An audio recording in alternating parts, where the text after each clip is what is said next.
الحمد لله رب العالمين والصلاة والسلام على رسوله الكريم محمد بن عبد الله الأمين وعلى آله وصحبه أجمعين.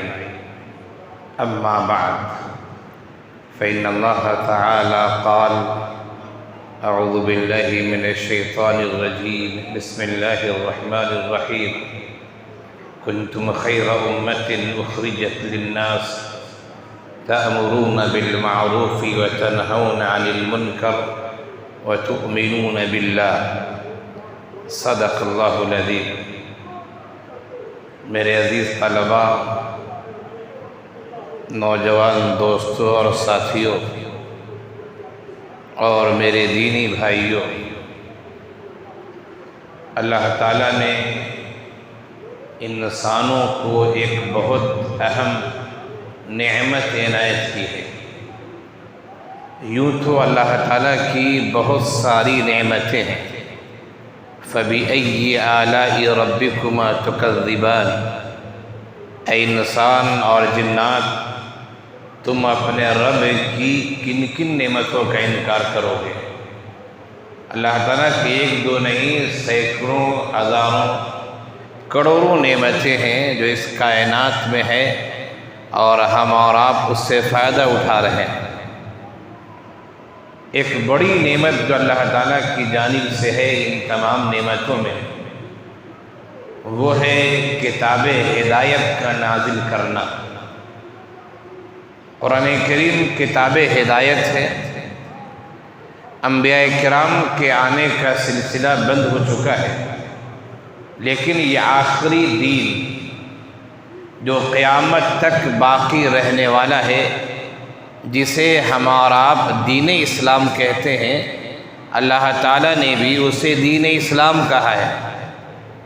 وَمَن يَبْتَغِي غَيْرَ الْإِسْلَامِ دِينًا فَلَن يُقْبَلَ مِنْهُ، جو بھی آدمی اسلام کے علاوہ کسی اور دین کو اختیار کرتا ہے، وہ دین اللہ کے نزدیک قابل قبول نہیں ہے. اليوم اکملت لکم دینکم واتممت علیکم نعمتی ورضیت لکم الاسلام دینا. اسلام دینا، اسلام یہ دین ہے، شریعت ہے، نظام حیات ہے جو اللہ تعالیٰ نے ہمیں اور آپ کو عنایت کیا ہے. یہ بہت بڑا انعام ہے، اس لیے کہ اس سے ہم اپنی زندگی میں اللہ کی مرضیات اور اللہ کی منہیات کو جانتے ہیں. آقا نامدار احمد مجتبیٰ محمد مصطفیٰ صلی اللہ علیہ وسلم کے بارے میں جو پہلی کتابیں تھیں آسمانی، ان میں تذکرہ تھا. قرآن کریم نے بھی تذکرہ کیا ہے کہ پچھلی کتابوں میں احمد کا تذکرہ آیا تھا، اور یقیناً وہی احمد ہیں، وہی محمد ہیں. تو اللہ تعالیٰ کی نعمتوں میں سے ایک بڑی نعمت قرآن کریم ہے، جسے پڑھ کر ہم نے رسول کو جانا، جسے پڑھ کر ہم نے اللہ کی مرضیات اور منہیات کو جانا، جسے پڑھ کر ہمارے اندر آخرت کا خوف، احتساب کی کیفیت اور احتساب کی یاد دہانی پیدا ہوتی ہے، اور عقیدہ ہمارے ذہن و دماغ میں پیوست ہوتا ہے. اللہ تعالیٰ کی اس عظیم کتاب میں بہت ساری باتیں کہی گئی ہیں. یقیناً قرآن کریم جب عظیم ہے تو اس کی باتیں بھی عظیم ہوں گی. قرآن کریم نازل کرنے والا خالق کون و مکان ہے، اور قرآن اللہ وحدہ لا شریک لہ کی صفت ہے. قرآن یقیناً اس کے اندر بھی معانی بے انتہا ہوں گے. ہم اور آپ اس میں جتنی بھی گہرائی اور جتنی بھی گہرائی اختیار کر لیں، لیکن تمام باتوں کو اس کی انتہا تک نہ سمجھ سکتے ہیں، نہ جان سکتے ہیں. تو قرآن کریم کی پوری باتوں کی فی الحال آپ کے سامنے گفتگو نہیں کرنی ہے، لیکن 3 باتیں میں آپ کے سامنے کہنا چاہوں گا. اور اگر دیکھا جائے تو 3 باتیں ایک ہی بات کے اندر بھی شامل ہو جاتی ہیں. خیر، وہ 3 باتیں کیا ہیں؟ سب سے پہلی بات تو یہ ہے کہ قرآن کریم کی جب ہم اور آپ تلاوت کرتے ہیں اس کے معنی اور مفاہیم کو سمجھتے ہیں، اس میں تدبر اور تفکر سے کام لیتے ہیں، اس میں غور و خوض کرتے ہیں، اس کے معنی اور مطالب میں غوطہ لگاتے ہیں، اپنے ذہن و دماغ میں اس بات کا استحضار رکھتے ہوئے کہ یہ کلام رب ذوالجلال کا ہے، اس ادب اور احترام سے پڑھتے ہیں، تو پھر ہمیں جو چیز سب سے پہلے سمجھ میں آتی ہے وہ یہ کہ اللہ تعالیٰ نے انسانوں کو جو پیدا کیا ہے وہ پیدا یوں ہی نہیں کیا، اللہ نے جس کو عبث اور بیکار کہتے ہیں یوں ہی نہیں پیدا کر دیا، اور ان انسانوں میں بھی میں خاص طور سے ان انسانوں کی بات کر رہا ہوں جن لوگوں نے دین اسلام کو اختیار کیا ہے۔ انسان تو بہت ہے دنیا میں، لیکن ایک ایسی تعداد بھی ہے اور بڑی تعداد ایک ہے جو اسلام کو مانتی ہے اور اسلام پر عمل کرتی ہے۔ تو آخر قرآن کریم مسلمانوں سے، ایمان والوں سے، اہل ایمان سے، جس طرح قرآن کریم نے سارے انسانوں کو مخاطب بنایا ہے، بہت سارے لوگ کہتے ہیں کہ قرآن مسلمانوں کی کتاب ہے۔ یہ غلط فہمی ہے، یا تو کہنے والوں کے اندر عصبیت سے تعصب ہے، یا ہماری کوتاہی ہے کہ ہم لوگوں کو یہ بات نہیں بتا سکے ہیں کہ یہ صرف مسلمانوں کے لیے نہیں بلکہ سارے انسانوں کے لیے۔ ہماری کوتاہی بھی ہو سکتی ہے، اگر ہم جائزہ لیں تو یقیناً ہماری کوتاہی بھی نظر آئے گی۔ خیر، میں یہ کہہ رہا ہوں کہ سارے انسانوں کی فی الحال گفتگو نہیں ہے، ان انسانوں میں جن لوگوں نے قرآن کو مانا، اللہ کو مانا، رسولوں کو مانا، آخرت کا یقین رکھا، تقدیر کو مانا، فرشتوں پر ایمان رکھا، اسلامی عقائد کو، ایمانیات کو اختیار کیا، اللہ تعالیٰ نے ان کے بارے میں قرآن کریم کی متعدد آیتوں میں ایک بات کہی ہے۔ وہ بات یہ ہے کہ تمہیں کچھ ذمہ داری دی گئی ہے۔ میں نے جو قرآن کریم کی آیت پڑھی، کنتم خیر امت اخرجت للناس تأمرون بالمعروف وتنہون عن المنکر وتؤمنون باللہ، تم بہترین امت ہو۔ کس بنیاد پہ بہتری ہے؟ کیا تمہارے چہرے مہرے اچھے ہیں، تم گورے ہو، خوبصورت ہو، اس وجہ سے اچھے ہو؟ اس وجہ سے تو نہیں، اس لیے کہ اللہ تعالیٰ نے سبوں کو اچھے سانچے میں پیدا کیا ہے۔ وَلَقَدْ خَلَقْنَا الْإِنسَانَ فِي أَحْسَنِ تَقْوِيمٍ، اللہ نے سارے انسانوں کو اچھے سانچے میں پیدا کیا ہے۔ پھر تم بہتر ہو تو کس بنیاد پر بہتر ہو؟ فرمایا کنتم خیر امت، تم بہترین قوم ہو۔ کام کیا ہے؟ تأمرون بالمعروف وتنہون عن المنکر وتؤمنون باللہ، تمہارا کام ہے خیر کو پھیلانا، خیر کو عام کرنا، اور منکرات سے، برائیوں سے لوگوں کو روکنا۔ امت مسلمہ کو جو بہت ساری ذمہ داریاں دی گئی ہیں، بہت سارے کام بتائے گئے ہیں، ان کاموں میں ایک اہم کام جو میری گفتگو کا محور ہے اور مرکز ہے، میں نے بتایا آپ کو کہ قرآن کریم میں بہت ساری باتیں، میں آپ کے سامنے 3 باتیں پیش کرنا چاہتا ہوں، اور وہ بھی 3 باتیں ایک بات میں سما سکتی ہیں۔ تو پہلی بات یہ ہے کہ مسلمانوں کو جو بہتر بتایا گیا ہے، خیر امت بتایا گیا ہے، دنیا میں ایک دو نہیں سینکڑوں امتیں گزری ہیں، ہر نبی کی قوم نبی کی امت تھی، لیکن اس امت کو بہتر امت بتایا گیا ہے۔ 3 کام بتائیں گے، تأمرون بالمعروف وتنہون عن المنکر وتؤمنون باللہ، تم اللہ پر ایمان رکھتے ہو، یہ تو ہمارے عقیدے کا حصہ ہے۔ فرمایا تم خیر کے کام کرتے ہو اور منکرات سے لوگوں کو روکتے ہو۔ معلوم یہ ہوا کہ اگر ہم یہ کام کرتے رہے تو ہماری خیریت رہے گی، ہماری بہتری رہے گی، لیکن اگر ہم نے اس کام کو چھوڑ دیا تو اللہ تعالیٰ ہمارے کاموں کا محتاج نہیں ہے، وہ تو ایسے لوگوں کو بھی ایمان کی دولت دے دیتا ہے جس کے بارے میں دنیا کا تصور نہیں ہو سکتا تھا۔ ایک قوم تاتار گزری ہے، انتہائی خونخوار قوم، انتہائی خونخوار قوم۔ جب تاتار نے بغداد پر حملہ کیا تھا، تاتاریوں نے کتابیں جلا دی تھی، دجلہ اور فرات میں کتابیں ڈال دی تھی، پانی سیاہ ہو گیا تھا روشنائی کی وجہ سے، خون کی ندیاں بہہ گئی تھی، کتنے دنوں تک وہاں نماز نہیں ہو سکی تھی، لیکن اللہ تعالیٰ نے اسی تاتاری قوم کے ایک فرد کو ہدایت دی، پھر پوری قوم نے بیک وقت اسلام قبول کر لیا۔ وہ واقعہ لمبا ہے، اگر واقعہ بتاؤں میں تو پھر ہماری گفتگو کا رخ بدل جائے گا، اس لیے واقعہ بتانا نہیں چاہتا۔ علامہ اقبال نے کہا تھا، ہے آیا یورش تاتار کے افسانے سے، ہے آیا یورش تاتار کے افسانے سے، پاسباں مل گئے کعبے کو صنم خانے سے، صنم خانے سے کعبے کے محافظین مل گئے ہیں۔ یہ تاتار قوم کے بارے میں کہا تھا، اتنی خونخوار قوم تھی اور اتنا لوگوں پر رعب تھا۔ مورخین نے یہ بات لکھی ہے کہ اگر تاتاری قوم کا کوئی فرد کسی دوسری قوم کے آدمی سے یہ کہتا کہ تم اپنے سر کو اس پتھر پر رکھے رہو، میں گھر جاتا ہوں، گھر سے تلوار لے کر آؤں گا، تیری گردن اڑاؤں گا، اس آدمی کی ہمت نہیں ہوتی کہ وہ وہاں سے بھاگ جائے۔ اللہ اکبر! اتنا روب، اتنا دبدبا، اتنی خوخاریت، لیکن اللہ تعالیٰ نے اسی قوم سے دین کی حفاظت کا کام لیا ہے۔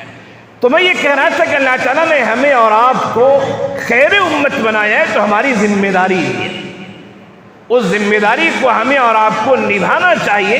یقیناً ہر عہد میں، ہر زمانے میں ایسے لوگ رہے ہیں جو یہ کام کرتے رہے ہیں، ہمیں چاہیے کہ اس کام کو اور تیزی کے ساتھ ہمیں آگے بڑھائیں۔ اپنوں میں تو دعوت کا کام ہوتا رہا ہے، مسلمان کو سمجھاتا رہا ہے، لیکن مسلمان غیر مسلموں کو دعوت دے، یہ پہلو ہمارے یہاں کمزور رہا ہے۔ جس زمانے میں صوفیاء کرام کا چرچا تھا اور صوفیاء کرام جگہ جگہ ہجرت کر کے تشریف رکھتے تھے، ان کی خانقاہیں وغیرہ چلتی تھی، یقیناً ان کی تعلیمات نے، ان کے اخلاقیات نے، ان کے اخلاق حسنہ نے لوگوں کو متاثر کیا اور لوگ اسلام میں داخل ہوئے ہیں۔ لیکن آج کل بلکہ یہ کہا جائے کہ جس زمانے میں مسلمانوں کی حکومت تھی، اس زمانے میں بھی اس عمل میں کوتاہی ہوئی ہے کہ مسلمانوں کی ذمہ داری تھی کہ وہ غیروں کو بھی دعوت دیں۔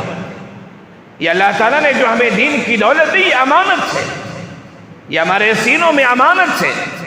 بڑے بڑے مدرسے قائم ہوئے، بڑے بڑے علماء پیدا ہوئے، بڑی بڑی کتابیں لکھی گئی، دین کا کام ہوا، بہت ہوا، اور الحمدللہ ہو بھی رہا ہے، لیکن ایک گوشہ جو ہے وہ غیر مسلموں کو دعوت دینا، اس پہلو پہ کم کام ہوا ہے، جتنا ہونا چاہیے نہیں ہوا ہے۔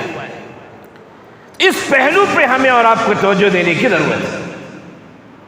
اور دوسری بات یہ کہ اللہ تعالیٰ نے ایک بات کہی قرآن کریم میں، وَأَعِدُّ لَهُم مَّا اسْتَطَعْتُم مِّن قُوَّةٍ وَمِن رِّبَاطِ الْخَيْلِ تُرْهِبُونَ بِهِ عَدُوَّ اللَّهِ وَعَدُوَّكُمْ، کہ تم تیاری کرو، مضبوطی اختیار کرو اللہ کے دین کے غلبہ کے لیے، جہاں تک تجھ سے ہو سکے۔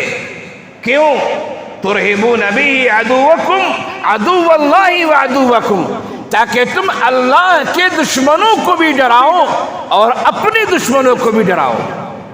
آج لوگ امریکہ کا نام سن کے کیوں گھبرا جاتے ہیں؟ خیر امریکہ بھی اب کمزور پڑ چکا ہے، اب رشیا ہے اور دوسرے ملک ہیں، چائنا ہے جو آگے بڑھنا ہے، آخر لوگ نام سن کے کیوں گھبرا جاتے ہیں؟ اس لیے کہ ان کے پاس طاقت ہے۔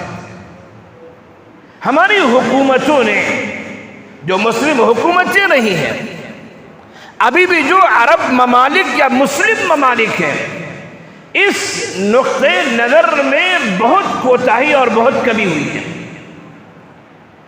اگر ہماری مسلم حکومتیں، خواہ وہ عرب کی حکومت ہو خواہ وہ عجم کی حکومت ہو، قرآن کریم کی اس تعلیم پر حکومت اگر عمل کرتی، وَأَعِدُّ لَهُم مَّا اسْتَطَعْتُم مِّن قُوَّةٍ وَمِن رِّبَاطِ الْخَيْلِ تُرْهِبُونَ بِهِ عَدُوَّ اللَّهِ وَعَدُوَّكُمْ، کہ جہاں تک ہو سکے تم تیاری کرو، طاقت پیدا کرو، گھوڑوں کی بھی تیاری ہو، جنگی آلات کی تیاری ہو، ہتھیاروں کی تیاری ہو، تاکہ تم اللہ کے دشمنوں کو اور اپنے دشمنوں کو ڈرا سکو، ظلم و زیادتی نہیں، ترہبون، ان کے دل میں خوف پیدا کر سکو۔ آج امریکہ یا چائنا کیا ہم کو مار رہا ہے؟ لیکن نہیں، ہر ملک اور ہر حکومت اور ہر انسان کے ذہن میں اس کا نام آتے ہی ایک رعب و دبدبہ قائم ہو جاتا ہے۔ ہماری حکومتوں سے بہت بڑی کوتاہی ہوئی ہے۔ شروع زمانے میں کام ہوا ہے، جب قرطبہ کے علاقے میں، اندلس کے علاقے میں، جو تقریباً مسلمانوں کی 800 سال 900 سال حکومت رہی ہے، اس زمانے میں کام ہوا ہے، لیکن دھیرے دھیرے کمیاں آتی گئی ہیں اور لوگ طاؤس و رباب میں مست ہو گئے ہیں، لوگ رنگ رلیوں میں مست ہو گئے ہیں اور وہ اپنے کام کو بھول گئے۔ نتیجہ کیا ہوا؟ نتیجہ یہ ہوا کہ ہمارا دشمن مضبوط ہو گیا اور اب ہمارے گھر میں رہتے ہوئے دشمن ہمیں آنکھیں دکھا رہا ہے کہ تم یہاں کیسے ہو۔ یعنی اس کا گھر ہے، جس کی زمین ہے، جس کی سمپتی ہے، جس کا سب کچھ ہے، اسی کو لوگ آنکھیں دکھا رہے کہ تم یہاں کیسے ہو۔ یقیناً کہیں نہ کہیں ہم سے گڑبڑی ہوئی ہے، اس کا محاسبہ کرنا چاہیے۔